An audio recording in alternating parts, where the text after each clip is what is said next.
ముందు రాజగోపాల్ రెడ్డి గారు మాట్లాడిన మాటలను దయచేసి మరి రికార్డుల నుంచి తొలగించాలని మిమ్మల్ని కోరుతా ఉన్నా అధ్యక్ష. వారు కూడా ఉపసంహరించుకుంటే వారి గౌరవం దక్కుతుంది. అట్లా మాట్లాడడం ఒక సీనియర్ దళిత నాయకుడి పట్ల, ఒక సీనియర్ దళిత మంత్రి పట్ల, గతంలో 15 ఏళ్లు మంత్రిగా పనిచేసిన పెద్దల పట్ల ఆ రకంగా మాట్లాడడం వారికి మంచిది కాదు. ఉపసంహరించుకోమనండి, లేదా మీరైనా రికార్డుల నుంచి తొలగించాలనేది డిమాండ్. రెండవ మాట అధ్యక్ష, ఇందాక నాకు మీరు మైక్ ఇవ్వలేదు, ఇప్పుడు ఇచ్చినారు అనుకుంటున్నాను. దానికోసమే ఇందాక పొన్నం ప్రభాకర్ గారు మాట్లాడినప్పుడు నేను వారంటే నాకు గౌరవం ఉంది అధ్యక్ష. పొన్నం ప్రభాకర్ గారు నేను 2009 నుంచి కలిసి పనిచేసిన సహచరులు. ఆనాడు వారు ఎంపీగా, నేను ఎమ్మెల్యేగా మొదటిసారి గెలిచినాం. అప్పటి నుంచి కలిసి పనిచేసినాం. కానీ సత్యదూరమైన మాటలు చెప్తుంటే, వాస్తవానికి విరుద్ధమైన మాటలు చెప్తుంటే బాధతో తప్పకుండా అన్నాం అధ్యక్ష. కానీ వారు కూడా గౌరవ మంత్రి వారు, ఈరోజు గౌరవ మంత్రి గారు తప్పకుండా ఆలోచించాలి, మాట్లాడేటప్పుడు 1-2 సార్లు ఆలోచించాలి. ఇవాళ వారి నియోజకవర్గంలో హుస్నాబాద్లో గౌరవెల్లి అనే రిజర్వాయర్ పూర్తయి ట్రయల్ రన్ అయిన మాట వాస్తవం కాదా అధ్యక్ష? ఇవాళ హుస్నాబాద్లో ప్రజలకు తెలియదా? వేములవాడ నియోజకవర్గంలో మలకపేట రిజర్వాయర్ మొత్తం పూర్తయి అందులో 1 TMC నీళ్లున్న మాట వాస్తవం కాదా అధ్యక్ష?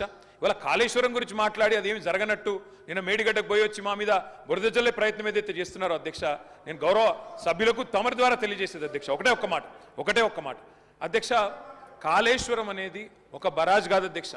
కాళేశ్వరం అంటే 3 బరాజులు, 15 రిజర్వాయర్లు, 21 పంప్ హౌజులు, 19 సబ్ స్టేషన్లు, 203 కిలోమీటర్ల టన్నల్స్, 1531 కిలోమీటర్ల గ్రావిటీ కాలువలు, 141 TMCల స్టోరేజ్ కెపాసిటీ, అదేవిధంగా 240 TMCల యూటిలైజేషన్.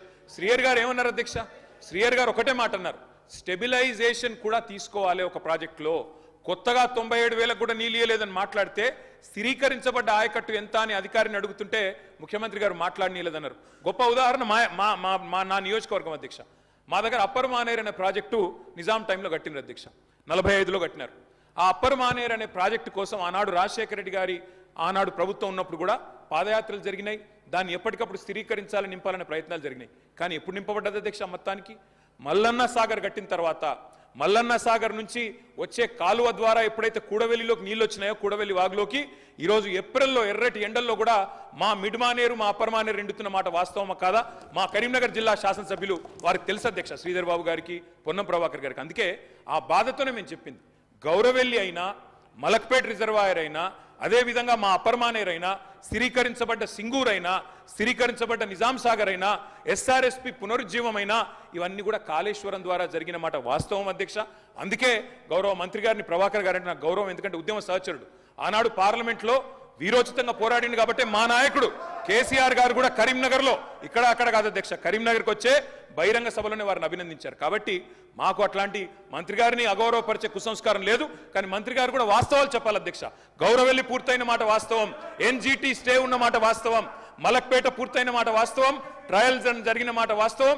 కాళేశ్వరంలో, ఇంత పెద్ద కాళేశ్వరంలో 3 బరాజులు, అదేవిధంగా 15 రిజర్వాయర్లు ఉండే కాళేశ్వరంలో ఒక్క బరాజులో 3-4 పిల్లర్లకు ఇబ్బంది జరిగితే దాన్ని రిపేర్ చేయండి. ఇప్పుడే మా గౌరవ పెద్దలు కడియం శ్రీయర్ గారు డిమాండ్ చేసినారు, దాన్ని రిపేర్ చేయండి. రైతుల మీద కోపం పెంచుకోకండి. కేసీఆర్ గారి మీద కోపం ఉంటే, రాజకీయంగా ప్రయోజనం కావాలనుకుంటే ప్రయత్నం చేయండి. కానీ ఆ ప్రాంత రైతాంగం పట్ల కక్ష కట్టవద్దు. నింపండి, మేడిగడ్డ నింపండి, కాళేశ్వరంలో పంపింగ్ స్టార్ట్ చేయండి. వాళ్ళ 5,000 క్యూసెక్ల నీళ్లు కిందికి పోతున్నాయి. ఇది